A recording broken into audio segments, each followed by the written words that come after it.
തരംഗ് ഇപ്പോൾ നമുക്കറിയാം കഴിഞ്ഞ ദിവസങ്ങളിൽ വലിയ ചർച്ചയായ വിഷയമാണ് ഈ കൊടും കുറ്റവാളി ബാലമുരുകൻ തമിഴ്നാട് പോലീസിനെ വെട്ടിച്ച് രക്ഷപ്പെട്ട സംഭവം. അതിൽ തമിഴ്നാട് പോലീസ് ഉദ്യോഗസ്ഥർക്ക് പങ്കുണ്ട് എന്നതടക്കമുള്ള പ്രധാനപ്പെട്ട വിഷയങ്ങൾ നിൽക്കുകയാണ്. ഈ കേസിന്റെ അന്വേഷണം ഇപ്പോൾ എങ്ങനെയാണ് മുന്നോട്ട് പോകുന്നത്? പ്രതി സംസ്ഥാനം വിട്ടു എന്നൊരു വിലയിരുത്തലിലാണോ ഇപ്പോൾ കേരള പോലീസ് ഉള്ളത്? മനു, തീർച്ചയായും. കാരണം ഈ ബാലമുരുകൻ എന്ന കുപ്രസിദ്ധ കുറ്റവാളി, അതായത് കൊടും ക്രിമിനലായിട്ടുള്ള ബാലമുരുകൻ രക്ഷപ്പെട്ടിട്ട് ഇന്ന് ഏതാണ്ട് 3 ദിവസങ്ങളാവുകയാണ്. ഇത് കഴിഞ്ഞ 2 ദിവസങ്ങളിലൊക്കെ തന്നെ നഗരത്തിൽ വലിയ രീതിയിലുള്ള പരിശോധനകളാണ്, വലിയ പോലീസ് സന്നാഹത്തെ തന്നെ ഇറക്കിക്കൊണ്ട് വ്യാപകമായിട്ട് ജില്ലയുടെ വിവിധ ഭാഗങ്ങളിൽ അല്ലെങ്കിൽ മുക്കിലും മൂലയിലും വലിയ പരിശോധനകൾ നടത്തി. എന്നിട്ട് പോലും പ്രതിയെക്കുറിച്ച് അല്ലെങ്കിൽ പ്രതിയെ കണ്ടെത്താനായിട്ടുള്ള സാധിച്ചിട്ടില്ല എന്നുള്ളതാണ് ഏറ്റവും വലിയ പ്രത്യേകത. എന്തിനാലും ഈ കാര്യത്തിൽ ഒരു അന്വേഷണ സംഘത്തെ നിയോഗിച്ചിട്ടുണ്ട്. വിയൂർ SHOയുടെ നേതൃത്വത്തിലുള്ള പ്രത്യേക അന്വേഷണ സംഘത്തെയാണ് നിയോഗിച്ചിട്ടുള്ളത്. ഇവരുടെ നേതൃത്വത്തിൽ വ്യാപകമായ അന്വേഷണങ്ങൾ നടക്കുകയാണ്.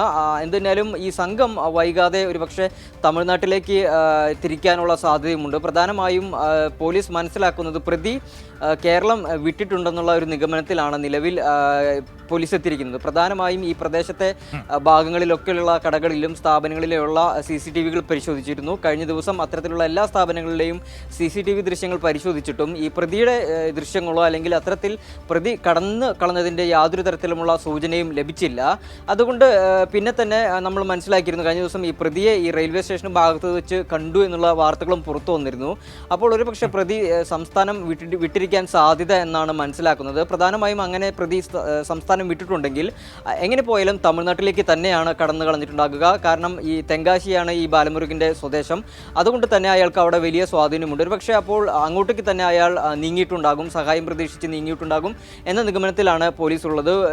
ഒരുപക്ഷെ ഇന്ന് തന്നെ അല്ലെങ്കിൽ വൈകാതെ അടുത്ത നടപടി എന്നോണം ഈ പ്രത്യേക അന്വേഷണ സംഘം വൈകാതെ തമിഴ്നാട് കേന്ദ്രീകരിച്ചും അന്വേഷണം നടത്തും. ഒരുപക്ഷെ തമിഴ്നാട്ടിലേക്ക് നീങ്ങാനുള്ള സാധ്യതയും മനസ്സിലാക്കുന്നുണ്ട്. അതേസമയം മറ്റൊരു കാര്യം, ഇന്നലെ ഈ പ്രദേശത്ത് അതായത് വിയൂർ സമാജം റോഡിന് സമീപത്ത് നിന്നായിട്ട് ഒരു വീട്ടിലെ ഒരു വാഹനം മോഷണപ്പെട്ടിട്ടുണ്ട്, അതായത് മോഷണം പോയിട്ടുണ്ട്. ഒരു സ്കൂട്ടറാണ് മോഷണം പോയത്. ഈ സ്കൂട്ടർ കേന്ദ്രീകരിച്ചും അന്വേഷണം നടത്തുന്നുണ്ട്.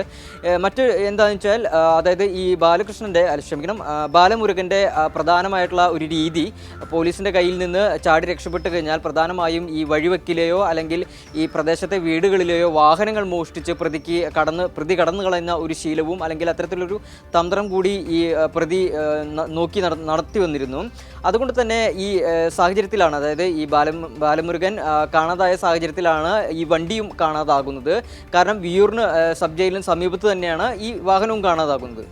അതുകൊണ്ട് തന്നെ ഈ വാഹനം ഒരു പക്ഷേ ബാലമുരുകൻ ഉപയോഗിച്ച് അല്ലെങ്കിൽ വാഹനം എടുത്തുകൊണ്ടുപോയി മോഷ്ടിച്ചു കൊണ്ടുപോയി നാടുവിടാൻ സാധ്യതയുണ്ടോ എന്നുള്ള ഒരു കാരണം കൂടി പോലീസ് നിലവിൽ നിഗമനിക്കുന്നുണ്ട്. അതുകൊണ്ട് തന്നെ അത്തരത്തിലുള്ളൊരു അന്വേഷണം കൂടി പോലീസിൻ്റെ ഭാഗത്തു നിന്നുണ്ട്. ഈ സ്കൂട്ടർ കേന്ദ്രീകരിച്ചും അന്വേഷണം നടത്താനുള്ള അല്ലെങ്കിൽ അത്തരത്തിലുള്ള ഒരു മുന്നേറ്റം കൂടിയാണ് നിലവിൽ ഈ വിയൂർ സിറ്റി പോലീസും അതുപോലെ തന്നെ വിയൂർ പോലീസും ശ്രമിച്ചുകൊണ്ടിരിക്കുന്നത്. മനു.